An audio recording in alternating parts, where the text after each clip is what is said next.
Ibang-ibang atmosphere sa loob ng kwarto ni Luke at Casey. Iminungkahi ni Luke na maglaro sila at pumayag si Casey.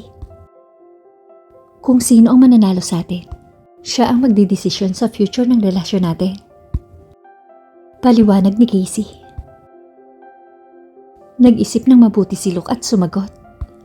Kaya kung mananalo ako, tandaan mo na kailangan mo akong pakasalan ng mas maaga kesa sa inaasahan. Yun ang pangarap ni Luke, ang pakasalan ang babaeng ninanais ng kanyang puso. Pero masyado siyang abala sa trabaho. Gusto niya ang assurance nito sa pagiging asawa niya. At kung ako naman ang manalo, kailangan nating maghintay ng konti pang panahon hanggang sa makumpleto ko ang mga kasalukuyang pinirmahan sa production. Napagdesisyonan din namin ni Sarah na magretiro ng mas maaga. Namimiss namin na mamuhay ng normal. Namangha si Luke. Wala siyang pakialam kung mag-travel si Casey kasama siya at mamuhay ng normal. Pero si Sarah, you two decided on that? Oo. At meron pang garden na natitipuhan si Sarah. Pangarap niya yon. Ngunit may nakatalo sa kanya. She's trying to buy it, but not making any headway. Malungkot na sabi ni Casey. Parang pamilyar kay Luke ang pagbanggit sa isang garden. Saang garden ang pinag-uusapan natin? Ang secret garden sa ilalim ng Easy Group. Kaya kung ako ang mananalo sa laro na ito, aabot ng 6 na buwan bago ko maramdaman na handa na akong magpakasal sa'yo. Nakahinga ng maluwag si Luke. Kung hindi magkakasundo sina Sarah at Ezekiel sa trip na ito, maaaring sa secret garden. Kinaumagahan, nagising si Sarah sa amoy ng English breakfast. Nakita niyang nakaligo na si Ezekiel at bihis na bihis.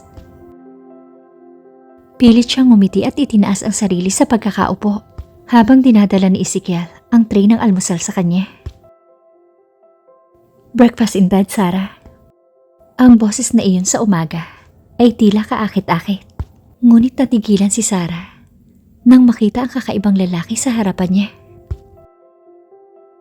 Dahil nakita niya ang cold side nito sa malaking bahagi ng kanilang relasyon. 3 taon na ang nakaraan. Mahirap tanggapin ang side na ito ni Ezekiel. Hindi ako nagugutom. I have to go for my shoot. Sinubukang iwasan ni Sarah ang almusal, ngunit marahan siyang pinigilan ni Ezekiel. May 1 oras ka pa, at 10 minuto lang ang layo ng set. Kumain ka muna. Naguguluhan si Sarah kung paano nito nalaman ang kanyang schedule at naalala ang nangyari kagabi. Para siyang nasa ilalim na kung anong uri ng spell kapag nag-uusap sila at nangako siyang pag-iisipan yun. Mas malinaw na ngayon ang kanyang isip at meron na siyang handang sagot para kay Ezekiel. Ezekiel, yung tungkol kagabi, napag-isipan ko na. At hindi ko maibibigay sa iyo ang 1 linggo.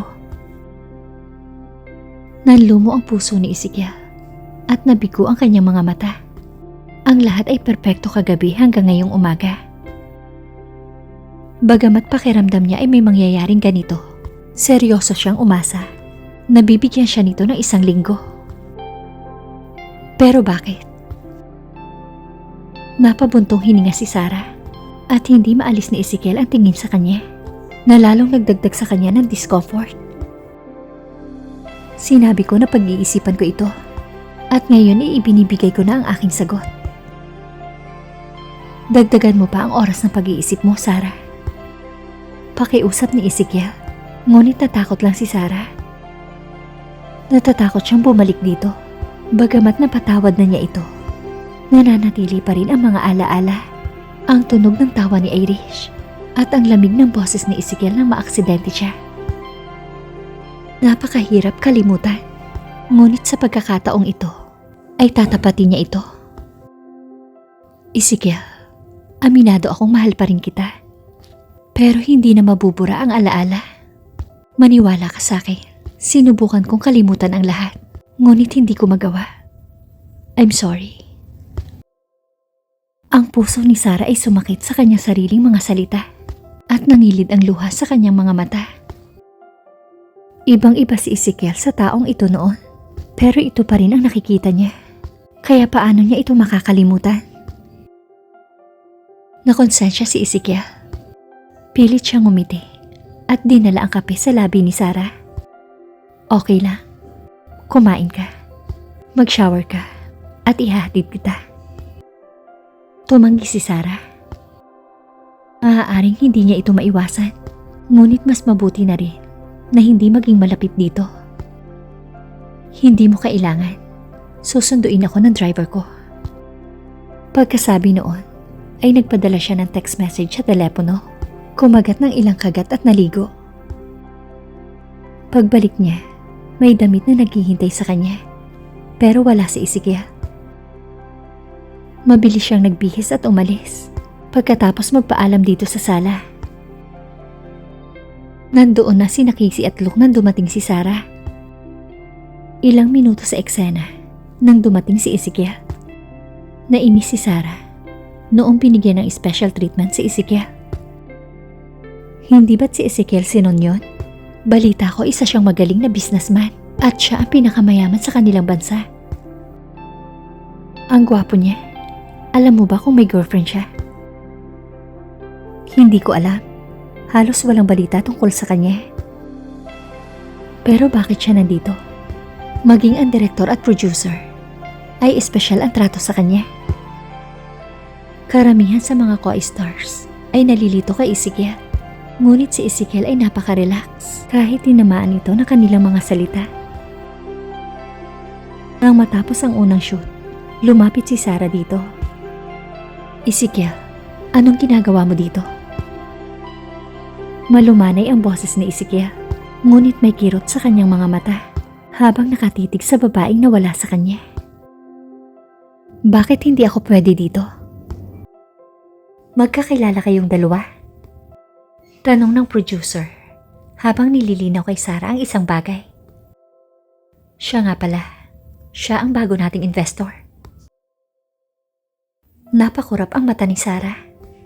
Lumapit siya kay Ezekiel at patahimik na nagsalita. Ipinaalam mo ba sa iyong ama at sa makasarili mong mga kapatid na nagtapon ka ng pera sa kumpanya dito? Ngumiti si Ezekiel. Hindi ba magandang investment ito? Malaking artista ka at tumatak sa takilya ang mga pelikula mo. Isa pa, wala itong kinalaman sa Sinon Group. Marami pa sanang gustong itanong si Sarah, ngunit pinutol na sila ng direktor. Next scene na tayo. Nang oras na dumating sila sa bahay bakasyonan sa Miami, dumating na rin ang mga food delivery service. After eating together as one big family, inayos ni Casey ang mga natirang pagkain nang mapansin ni Sarah ang bahagya nitong panghihina. Casey, may sakit ka ba? Bakit parang nanghihina ka? Agad na nagsisi si Sarah sa tanong niyang yon nang makita niya kung paano namula ang mukha ni Casey. Sumilay ang ngiti sa mukha niya habang nanunukso. Sa palagay ko ang taong nanghihina at nag-glow sa kabilang banda ay nakatikim ng sex. Look, I should congratulate you. Hindi ko ma-imagine na isa ka palang beast. Ngayon, hindi lang si Casey kundi si Luke ang bahagyang namula. Hindi alam ni Ezekiel kung matatawa siya kay Sarah o mapapahiya kay Casey. In the end, umakyat siya pagkatapos kunin ang telepono niya kay Luke. Pagkarating pa lang sa kwarto, tumunog ang telepono niya. Si Madison iyon. Kamusta ang lahat sa kumpanya? Tanong ni Ezekiel. Huminga ng malalim si Madison at nagpahayag. Sir, may magandang balita.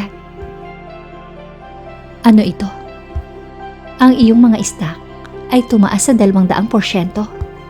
Naungusan ng Easy Group ang Sinon Group ng 40%. Nakita ito ni Ezekiel. Gusto sana niyang tanggalin ang ilan sa mga member ng board. Ngunit tumanggi ang kanyang ama. Sa kanyang karanasan, ay maaari lamang siyang tumuon sa paglilipat ng kanyang mga project sa Easy Group. Wala pang 2 taon at nasa tuktok na ito ng listahan ng negosyo. Dapat ipagmalaki ni Ezekiel, ngunit kailangan niyang pasalamatan si Sarah para dito. Kung hindi siya nito iniwan, hindi sana niya sinubukang kumawala sa mga tanikala ng kanyang pamilya. Kahit na nasasabi, nanatiling kalmado ang kanyang boses nang marinig ang tunog ng shower. Gaano niya inasam na makasama ito sa banyo, pero hindi niya sinamantala ang pagkakataon nang sila ay kasal pa. Sa ngayon, kailangan niya magtiis ng konting panahon para hindi ito magalit. Madison, karapat-dapat kang dagdagan ng 100% at ang lahat ng iba pang kawani ay maaaring makakuha ng 30%. Hindi naman nagulat si Madison sa tuwing ang alinman sa mga kumpanya ay gumanap ng mataas sa target. Si Ezekiel ay nagtataas ng sweldo sa kanyang mga tauhan. Napaka-generous mo talaga, sir. Ang pagsusumikap ay may katapat na gantimpala. Ngayon, ano naman ang masamang balita? Ang masamang balita ay tungkol sa Garden Dome Igloo.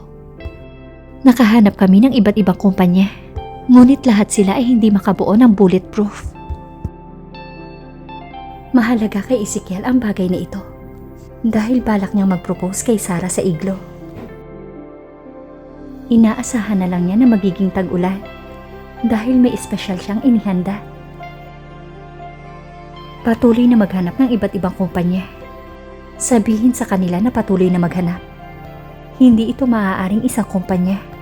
May mga brilliant individuals na gumagawa ng mga kamangha-manghang trabaho. Oras na para mag-shine sila. Okay, sir.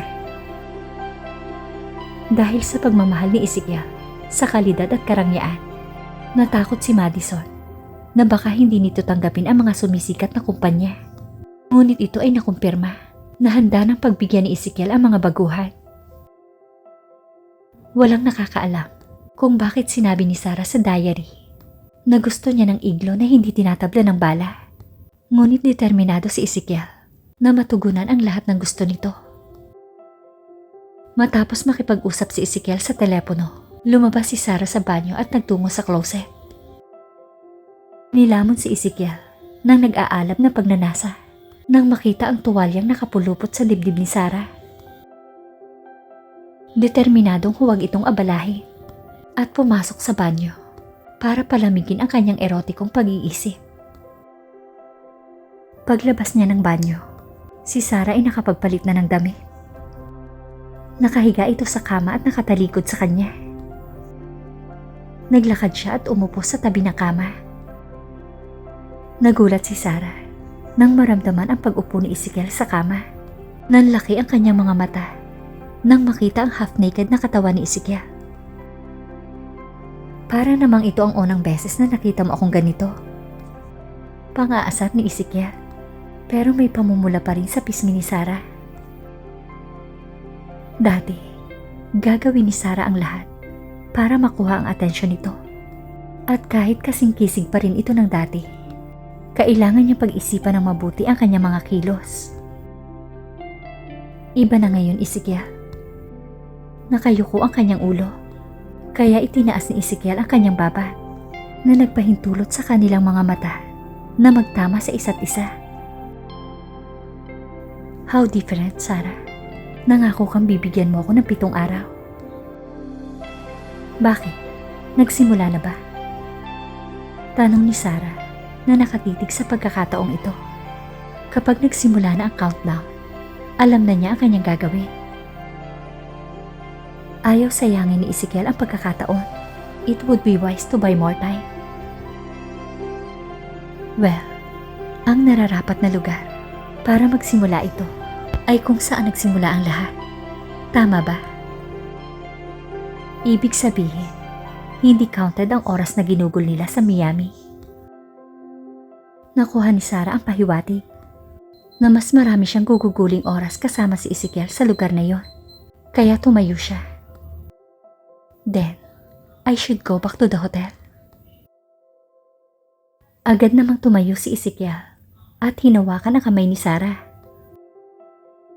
Sarah, hindi ko ipipilit ang sarili ko sa'yo. Okay, sa katabing kwarto na lang ako matutulog. Frustrated na umiling si Ezekiel. Alam niyang natatakot ito. Ngunit kung mapapatunayan lamang niya dito na kaya niyang mahalin ang nakaraan, the pain of the past things would be better. Ezekiel, I'm trying to put everything behind me. Pero kailangan ko ng oras. I understand. But please, huwag kang lumayo sa akin. Pagmamakaawa ni Ezekiel. Nag-isip muna si Sarah bago sinabi, well, nandito rin si Casey. So I'll stay. Alam ni Ezekiel na ginawa lang nitong dahilan si Casey at uminit ang puso niya. Sarah, patawarin mo ako. Idinikit niya ang labi niya sa labi nito. Natuwa si Ezekiel sa relasyon nila.